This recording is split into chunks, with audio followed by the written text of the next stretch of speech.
علی بھائی، آج کا پہلا سوال ہے، اس محرم الحرام میں جہاں اور کئی ایک شیطانی اور فرقہ وارانہ کام ہوئے، وہیں پہلی مرتبہ دیوبند اور اہل حدیث مکاتب فکر کے پلیٹ فارم سے اہل بیت کے دشمن اور قاتل یزید ابن معاویہ کے لیے تعریفی کلمات بلکہ نعرہ بازی بھی ہوئی ہے۔ نعوذ باللہ۔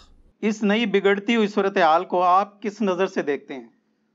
دیکھیں میرے بھائیوں، ذاتی طور پر یہ جو کچھ اس وقت پاکستان میں ہو رہا ہے اس محرم الحرام 1442 ہجری کے اندر، جانے میں یا انجانے میں ہمارے اپنوں کی بے وقوفیوں کی وجہ سے یا بیرونی سازشوں کی وجہ سے، کوئی بھی وجہ ہو، یہ جو کچھ سنی شیعہ کنفلکٹ کو دوبارہ سے ابھارا گیا ہے اور ملک کو اسی دلدل میں دوبارہ دھکیلا جا رہا ہے جو 80s کی دہائیوں میں شروع ہوئی تھی، تو میں تو اسے پاکستان کے خلاف ایک سازش سمجھتا ہوں، اس میں کوئی شک نہیں ہے۔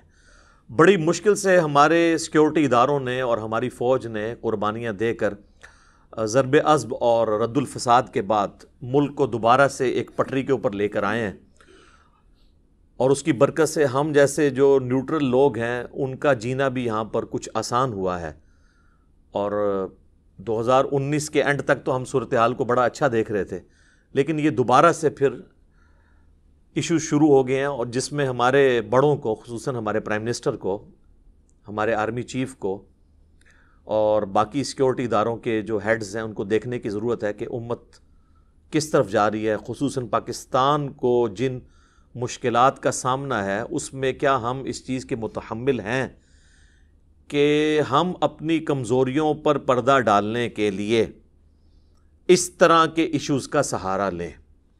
میں اشارتاً بات کر رہا ہوں، جن لوگوں تک میسج پہنچنا ہے وہ انشاءاللہ تعالیٰ پہنچ جائے گا۔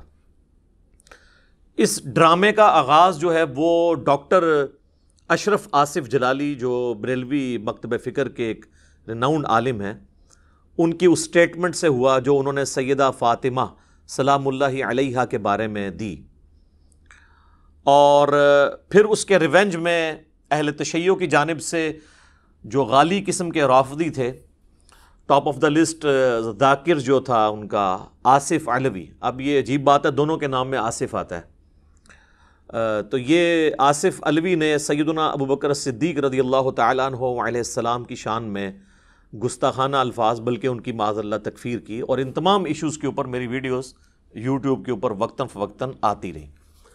چونکہ ہم تو کسی بھی ایک مکتب فکر کو ریپرزینٹ نہیں کرتے، جو سچائی ہے وہ ہم لوگوں کے سامنے بیان کر دیتے ہیں اللہ کے فضل سے۔ اس صورتحال میں جلتی پر تیل کا کام کیا۔ 10 محرم الحرام 1442 ہجری میں کراچی میں ایک جلوس کے دوران ایک غالی رافضی نے حضرت معاویہ ابن ابی سفیان رضی اللہ تعالیٰ عنہ اور ان کے والد حضرت ابو سفیان رضی اللہ تعالیٰ عنہ پر اعلانیہ سب و شتم کیا، جس کی وجہ سے پھر یعنی بوچھال آ گیا۔ علمی اختلاف صدیوں سے ہو رہا ہے، شیعہ بھی کر رہے ہیں، اہل سنت کے اندر بھی خود بنو امیہ سے اور خصوصاً حضرت معاویہ اور حضرت ابو سفیان رضی اللہ عنہما سے اختلاف رکھتے ہیں، اس پر کسی نے بھی سیخ پانی ہونا تھا، لیکن جو یہ رویہ اختیار کیا گیا یہ بہت خطرناک ہے۔ اس کو کنڈیم کرنے کے لیے بھی میری ایک ڈیٹیلڈ ویڈیو آ گئی، آلموسٹ 1.25 گھنٹے کی، وہ آپ دیکھ سکتے ہیں۔ یہ ساری ویڈیوز کے لنک انشاءاللہ ہم اس ویڈیو کے نیچے ڈسکرپشن کے اندر انشاءاللہ تعالیٰ دے دیں گے۔ ایک ایک چیز ہم نے ریفرنسز جو ہیں وہ فزیکلی HD ریکارڈنگ کے اندر ڈسپلے کی ہیں، احادیث کی انٹرنیشنل نمبرنگ، ان کے JPGs، اسی طریقے سے بکس کے ریفرنسز، تاکہ کسی کو کوئی وہم بھی نہ آئے اس معاملے میں۔ میرے بھائیوں، پرسنلی میری یہ رائے ہے کہ یزید ابن معاویہ کا جو ایشو اٹھایا جا رہا ہے یہ بنو امیہ کی کارستانیوں پر پردہ ڈالنے کی ایک سازش ہے۔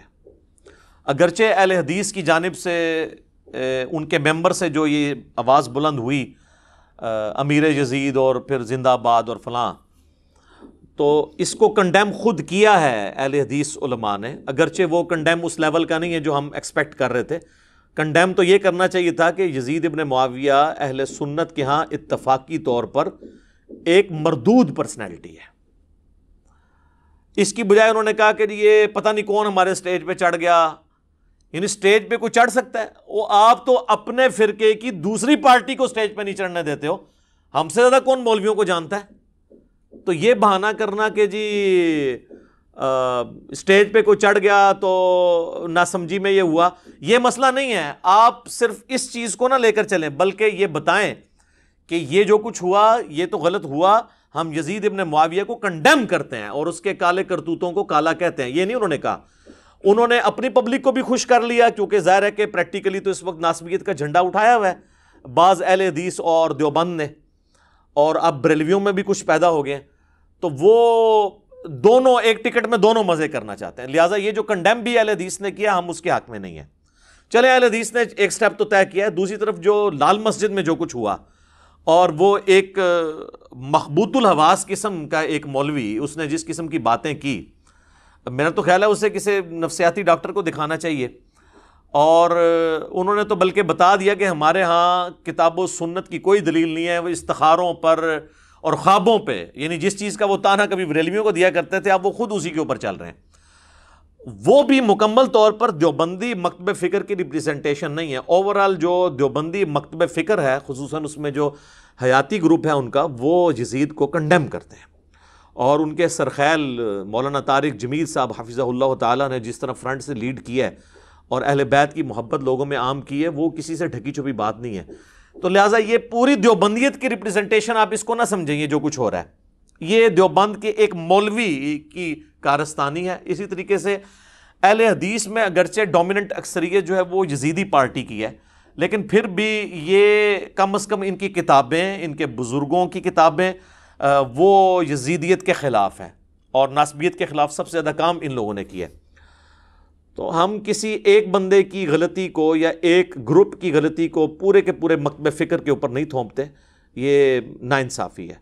بہرحال یہ جو کچھ ہوا ہے ہم اسے اعلانیہ طور پر کنڈیم کرتے ہیں، اور ساتھ ہی ساتھ ہم یہ بھی سمجھتے ہیں کہ شاید یہ بھی سازش ہو کہ یزید ابن معاویہ کے پیچھے اصل جو مجرمین ہیں ان کو چھپا دیا جائے تاکہ لوگ یزید کو ہی برا کہیں. اور معذرت کے ساتھ اہل تشیع جو اپنے آپ کو شیعان علی کہنے کا دم بھرتے ہیں، ان کے اندر بھی اتنی جرت نہیں ہے کہ یہ میڈیا میں آ کر کم از کم ڈھکے چھپے الفاظ میں ہی اصل بات امت کو بتائیں کہ ٹوٹی کمند کہاں. یہ ان کی بھی جرت نہیں ہے.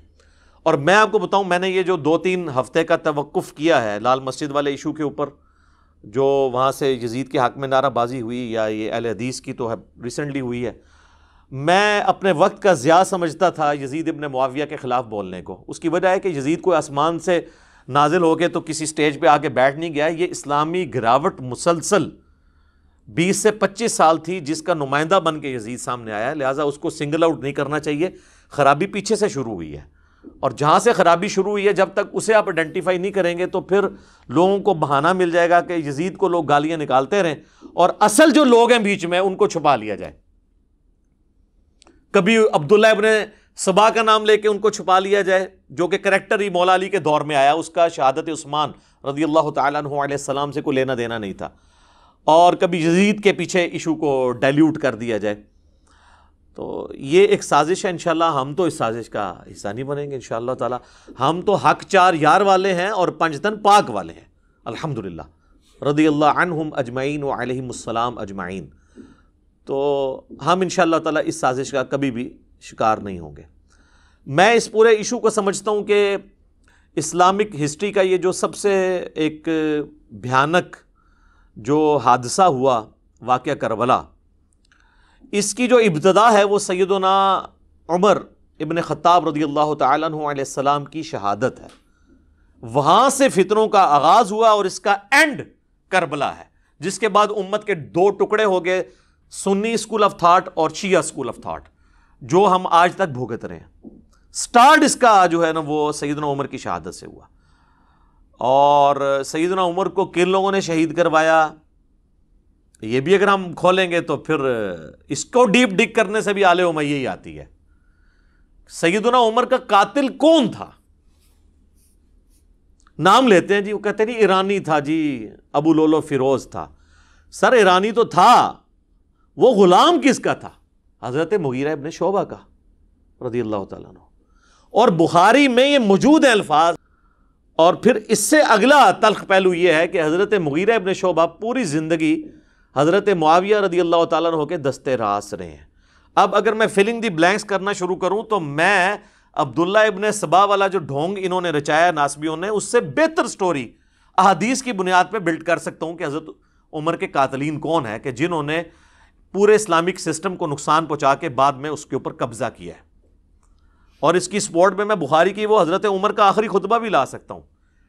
صحیح بخاری میں انٹرنیشنل نمبر کے مطابق 6830 نمبر حدیث ہے. حضرت عمر جس سال شہید ہوئے ہیں بس اسی مہینے میں وہ شہید ہو گئے، 26 ذوالحجہ کو. انہوں نے جو آخری حج کیا ہے 23 ہجری میں، تو وہ منا میں عبداللہ ابن عباس کہتے ہیں کہ اور عبد الرحمن بن عوف کہ ہم بیٹھے ہوئے تھے، ایک شخص نے آ کے کہا کہ امیر المومنین آپ نے لوگوں کی گفتگو نہیں سنی، لوگ کہہ رہے ہیں کہ عمر جب مر جائے گا تو ہم فلاں شخص کی بیعت کر لیں گے. تو حضرت عمر کو بڑا غصہ آیا، انہوں نے کہا مسلمانوں کے مشورے کے بغیر بیعت کریں گے یہ؟ اور انہوں نے کہا میں ابھی منا میں خطبہ دیتا ہوں اور میں اس ایشو کو یہیں پر ختم کرتا ہوں. تو عبد الرحمن بن عوف نے کہا کہ چند لوگوں نے بات کیا، پبلکلی اس کو ہائی لائٹ نہ کریں. کون سی یوٹیوب پہ ویڈیو آ گئی ہے؟ اگر یوٹیوب پہ ویڈیو آئی ہوتی نا تو حضرت عمر کا بھی پھر خطاب یوٹیوب پہ ہی آنا تھا. جب فتنہ عالمی ہوتا ہے نا پھر اس کے لیے عالمی بیانیہ آتا ہے. خیر مدینہ شریف واپس آئے، وہاں کے انہوں نے ایک ڈیٹیل خطبہ دیا. 6830 نمبر حدیث بخاری کی، ہمارے کربلا والے ریسرچ پیپر میں بڑی لمبی حدیث ہے. اس میں الفاظ ہیں کہ کوئی شخص سیدنا ابوبکر کی خلافت کو پلی نہ لے کہ آمدہ بھی کبھی مسلمانوں کے مشورے کے بغیر اس طریقے سے خلیفہ چن لیا جائے. یعنی حضرت عمر یہ سمجھتے تھے کہ حضرت ابوبکر کو بھی کیٹاسٹرافیکلی چنا گیا، جس طریقے سے مشورہ ہونا چاہیے تھا ویسے نہیں ہو سکا، لیکن وہ ایک ایکسیپشن ہے کیونکہ امت اس کے اوپر راضی ہوگی.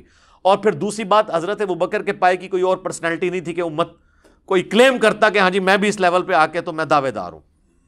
ایون مولا علی علیہ السلام نے بھی ان کو 6 مہینے کے بعد ایکسیپٹ کر لیا.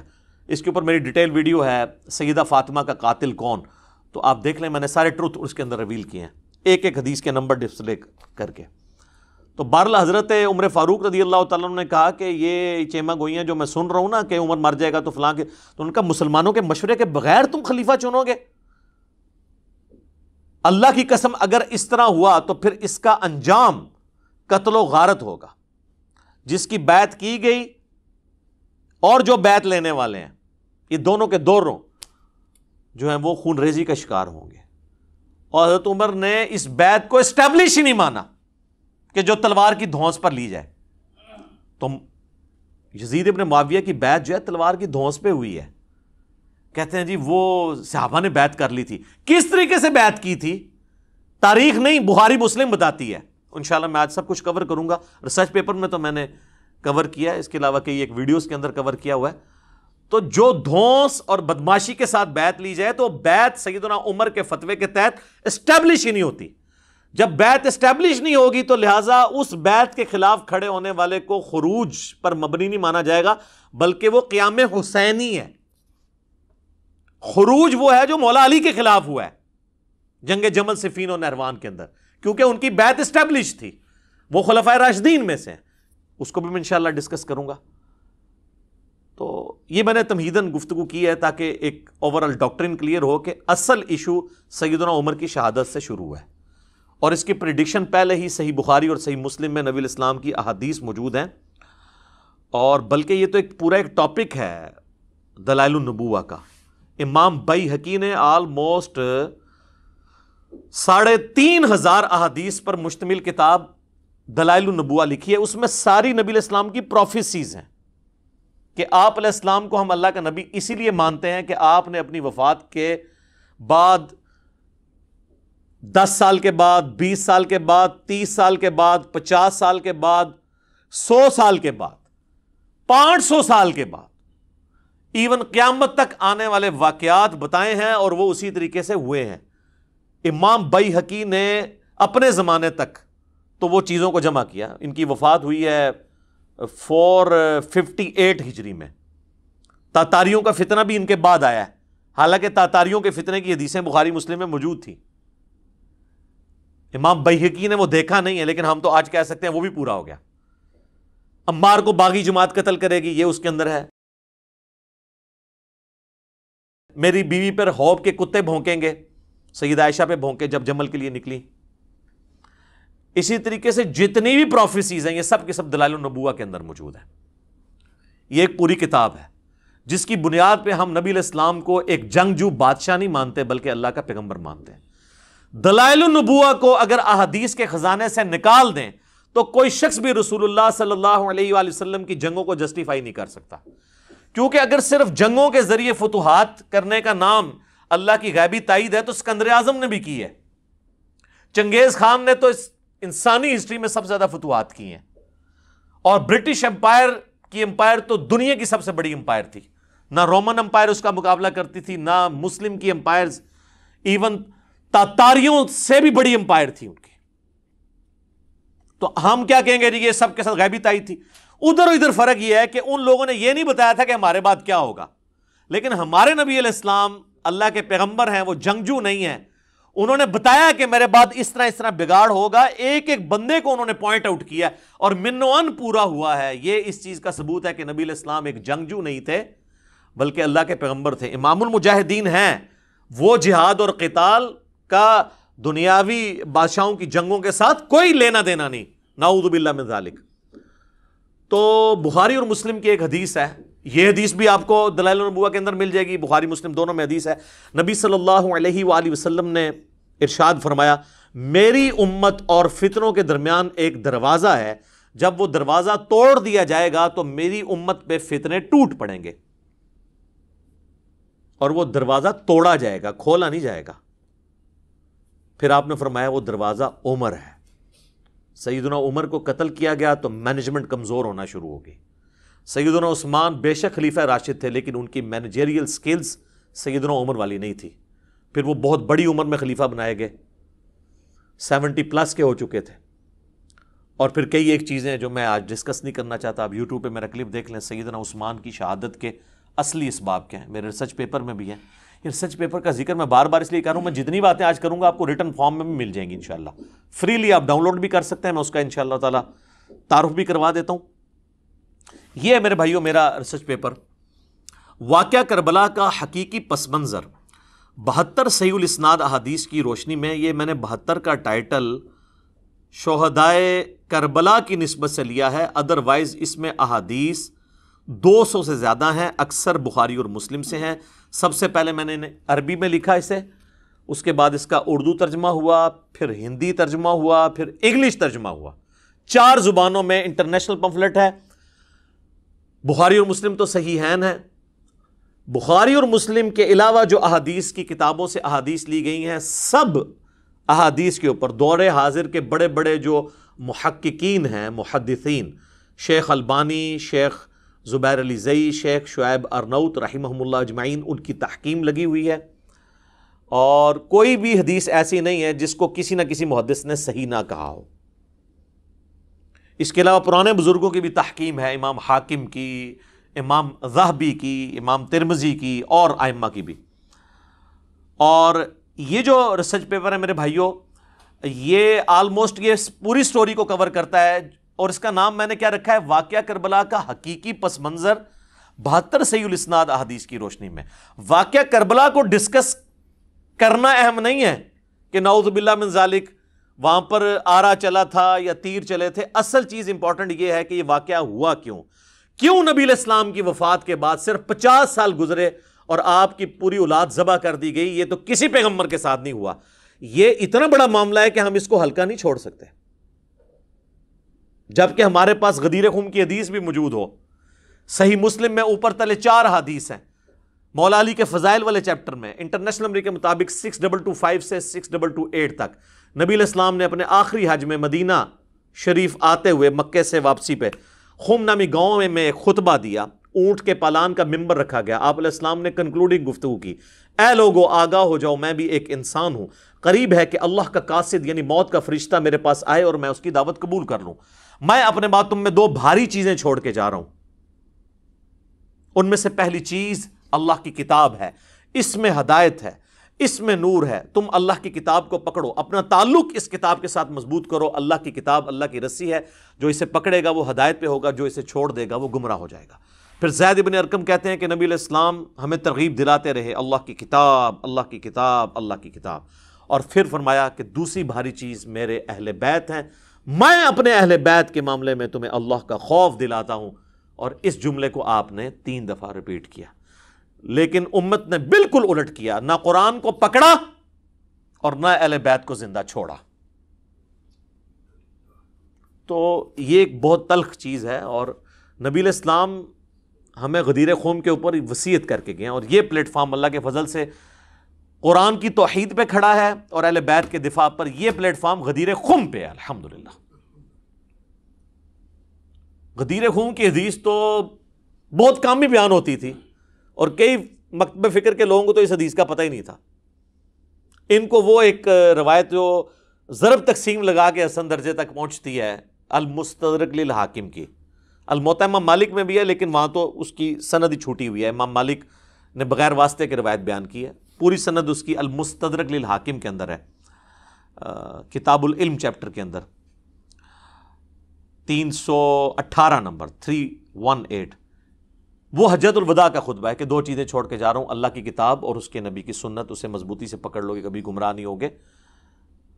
اور مسلم شریف میں جو حجۃ الوداع کا خطبہ ہے نا، انٹرنیشنل نمبر کے مطابق 2950، اس میں سنت کا ذکر نہیں، صرف کتاب اللہ کا ذکر ہے. سنت کو ماننا، کتاب اللہ کو ماننا اس کے اندر امپلائڈ ہے، کیونکہ قرآن ہی نے ہمیں سنت کی طرف رہنمائی کی ہے نا. من یطیع الرسول فقد اطاع اللہ، جس نے رسول اللہ کی اطاعت کی اس نے اللہ کی اطاعت کی، صلی اللہ علیہ وآلہ وسلم. صلاۃ بر محمد وآل محمد، اللہم صلی علی محمد وعلی آل محمد وبارک وسلم واصحابہ اجمعین الی یوم الدین، آمین. تو یہ میرے بھائیوں ریسرچ پیپر میں نے جو لکھا، اس ریسرچ پیپر میں میں نے کربلا کی پوری ہسٹری، وہ جو 6 ٹاپک ہیں وہ کور کیے ہیں. میں ان کی ہیڈنگ صرف آپ کو بتا دیتا ہوں. پہلا ٹاپک ہے منہج نبوی پر قائم خلافت راشدہ کی صحیح مدت کتنی تھی اور خلافت راشدہ کے حقیقی اہل خلفائے راشدین کون تھے. دوسرا ٹاپک خلیفہ راشد سے بغاوت بدعت ہے، جنگ جمل، صفین اور نہروان میں سیدنا علی کی حقانیت اور شہادت سیدنا عثمان کے اصلی اسباب، وہ جعلی اسباب نہیں کہ ایک عبداللہ بن سبا نے 40,000 صحابہ تربیت یافتہ ان کی مت مار دی، نعوذ باللہ، نہیں، آل امیہ کو بچانے کے لیے. عبداللہ ابن سبا پرسنالٹی ہے، وہ بعد میں آیا، اسے مولا علی نہیں قتل کروایا، اس کا مسئلہ بالکل الگ ہے.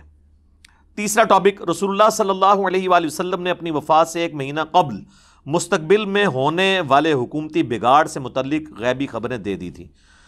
چوتھا ٹاپک چوتھے خلیفہ راشد سیدنا علی رضی اللہ تعالیٰ عنہ علیہ السلام کے فضائل کا بیان اور ان پر ممبروں سے لعنت کرنے کی بدعت کب اور کس نے ایجاد کی. پانچواں ٹاپک حضرت معاویہ رضی اللہ تعالیٰ عنہ کو حکومت مل جانے کے بعد سے بتدریج امت پر کیسی ملوکیت مسلط ہوئی اور اس کا بھیانک نتیجہ کیا نکلا.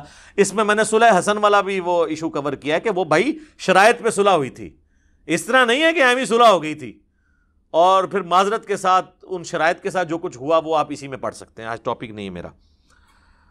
اور چھٹا ٹاپک سیدنا حسین رضی اللہ تعالی عنہ علیہ السلام کے فضائل کا بیان اور یزید ابن معاویہ کی ملوکیت میں اس کے گورنر عبید اللہ ابن زیاد کے ذریعے مظلومانہ شہادت.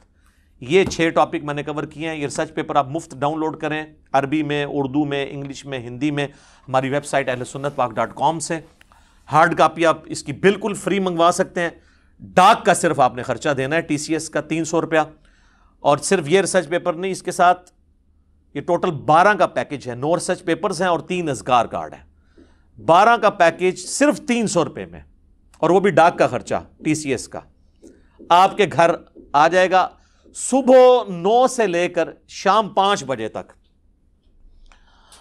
ہمارے اکیڈمی پہ آپ کال کر سکتے ہیں. اکیڈمی کا نمبر ہے +92-321-5900-162. پاکستان سے کریں گے تو 0321-5900-162. یہ اکیڈمی کا نمبر ہے. اور اس پہ واٹس ایپ اگرچہ ہے لیکن وہ انٹرٹین نہیں ہوتا، صرف کال کریں گے، نہ واٹس ایپ پہ میسج بھیجنا ہے. میسج بھی بھیجنا ہے تو آپ نے ٹیکسٹ میسج بھیجنا ہے. انشاءاللہ تعالیٰ یہ کربلا والا ریسرچ پیپر اور ساتھ اس کے مزید 8 ریسرچ پیپر، یہ 9 ہوئے، اور 3 اذکار کارڈ، یہ ٹوٹل 12 کا پیکج انشاءاللہ تعالیٰ آپ کے گھر ڈاک میں انشاءاللہ تعالیٰ ڈیلیور کیا جائے گا انشاءاللہ تعالیٰ. اب میرے بھائیوں یہ جو کچھ اہل حدیث کے پلیٹ فارم اور دیوبند کے پلیٹ فارم سے ہوا آل امیہ کے حق کے اندر، تو میں ان کو بھی مشورہ دوں گا کہ آپ نے جو ایک نعرہ بلند کیا تھا خلافت راشدہ حق چار یار، تو اس پہ قائم رہے. ہم بھی آپ کے ساتھ ہیں. ہم تو کہتے ہیں حق چار یار اور پنج تن پاک پہ قائم رہیں تو امت میں اتحاد ہو سکتا ہے. جیسے ہی آپ آل امیہ کا دفاع شروع کرتے ہیں نا، پھر حق چار یار والا مسئلہ بھی خراب ہو جاتا ہے. اور آل امیہ میں آپ نے حضرت عثمان کو نہیں لے کے آنا، ان کے پیچھے چھپنے کی کوشش نہیں کرنی، عمر بن عبدالعزیز کے پیچھے چھپنے کی کوشش نہیں کرنی. یہ تو اسی طریقے سے ہے کہ بنو ہاشم میں جو کافر ہیں وہ جا کر ابو لہب کے پیچھے چھپ جائیں. بخاری مسلم میں حدیث ہے نا کہ نبی علیہ السلام فرمایا کہ اللہ تعالیٰ نے آدم علیہ السلام کی اولاد میں سب سے بہترین خاندان میں مجھے پیدا کیا. مسلم میں تو ڈیٹیل ہے کہ بنو ہاشم کو اللہ تعالیٰ نے چن لیا. بنو ہاشم میں نبی علیہ السلام بھی ہیں اور ابو لہب بھی ہے. اب یہ تو نہیں ہے کہ آپ ابو لہب کی مثال دے کے تو بنو ہاشم کی توہین شروع کر دیں، لیکن بنو ہاشم کا بینیفٹ ابو لہب کو بھی نہیں دیا جا سکتا. بالکل اس طریقے سے سیدنا عثمان کا بینیفٹ چند ایک جو ان کی اجتہادی خطائیں ہیں وہ الگ بات، پوری آل امیہ کو نہیں دیا جا سکتا. وہ خلیفہ راشد ہیں، ان کی اجتہادی خطاؤں پر ان کی نیکیاں اور اسلام کے لیے قربانیاں بھاری ہیں. اور پھر جب ان کی شہادت ہو گئی تو اللہ تعالیٰ نے انہیں پاک و صاف کر کے اٹھایا. عمر بن عبدالعزیز کے پیچھے آل امیہ کو نہیں چھپا سکتے. اسی طریقے سے بنو عباس جو ہیں وہ یہ نہیں کہہ سکتے تو ہم تو حضور کے چچا عباس بن عبد المطلب کی اولاد ہیں. ہمارے آباء و اجداد میں تو عبداللہ ابن عباس بھی آتے ہیں جو سب سے زیادہ احادیث روایت کرنے والے 7 صحابہ میں ہیں. یہ بہانے تو نہیں گھڑے جا سکتے. تو حق چار یار پہ امت کو اکٹھا کیا جا سکتا ہے، بنو امیہ کے اوپر نہیں اکٹھی ہو سکتی امت. اور جب تک بنو امیہ کنڈیم نہیں ہوگی اس وقت تک جو سنی شیعہ دراڑ ہے یہ کبھی فل نہیں ہو سکتی. اس کانٹیکسٹ میں اگر تاریخ پہ ہم جائیں تو یہ ہمارے جو مخالفین ہیں جو یعنی آل امیہ کی نوکری کر رہے ہیں ناصبی، وہ اکثر تاریخ سے حوالے لے کے آتے ہیں اور وہ بھی آدھے آدھے لے کے آتے ہیں. پورا پڑھیں. اب وہ آج میرا ٹاپک نہیں کس طریقے سے ان لوگوں نے اپنی کتابوں میں بے ایمانیاں کی ہیں. اگر تاریخ میں یزید اور آل امیہ کے حق میں ایک بات ملتی ہے نا تو 1000 باتیں ان کے خلاف ملتی ہیں. اگر ہم نے تاریخ کی کتابوں سے حوالے پیش کرنے شروع کیے تو یہ لوگ جن لوگوں کا دفاع کر رہے ہیں نا ان کا مسلمان ہونا بھی ثابت نہیں کر سکیں گے. لیکن ہم اس گراوٹ پہ نہیں اترتے. ہم کہتے ہیں محدثین تک رہیں. یہ منصف مزاج لوگ تھے، انہوں نے اسناد کے ساتھ احادیث جمع کی اور انہی احادیث کے اندر انہی سندوں کے اوپر انہوں نے اپنے دور تک جو واقعات تھے وہ بیچ میں ذکر کر دیے تاکہ وہ اسلامی تاریخ بھی حدیث کی فارم میں محفوظ ہو جائے. اور وہی میں نے اس لیے 200 احادیث جمع کی ہیں کربلا والے ریسرچ پیپر میں. اپنا ایکسپرٹ اوپینین کوئی نہیں دیا. تو وہ احادیث اگر کوئی کہتا ہے یہ حدیثیں بیان نہیں کرنی چاہیے تو پھر ہم اسے وہی کچھ کہیں گے جو اللہ نے قرآن میں فرمایا ہے. سورۃ البقرہ کی آیت نمبر 159 اور 160 میں اللہ تعالیٰ نے کیا فرمایا ہے؟ اعوذ باللہ من الشیطان الرجیم ان الذین یکتمون ما انزلنا من البینات، بے شک وہ لوگ جو چھپا لیتے ہیں ہماری طرف سے جو روشن دلائل ہم نے نازل کیے ہیں قرآن و سنت کی فارم میں، والہدا اور ہدایت کی باتیں، من بعد ما بیناہ للناس فی الکتاب، جبکہ ہم اپنی کتاب میں، کتاب سے مراد قرآن بھی اور شریعت بھی، اس کو بیان کر چکے ہیں. اولئک یلعنہم اللہ، ان پر اللہ کی لعنت، ویلعنہم اللاعنون، اور تمام لعنت کرنے والوں کی لعنت جو حق بات کو چھپا لے.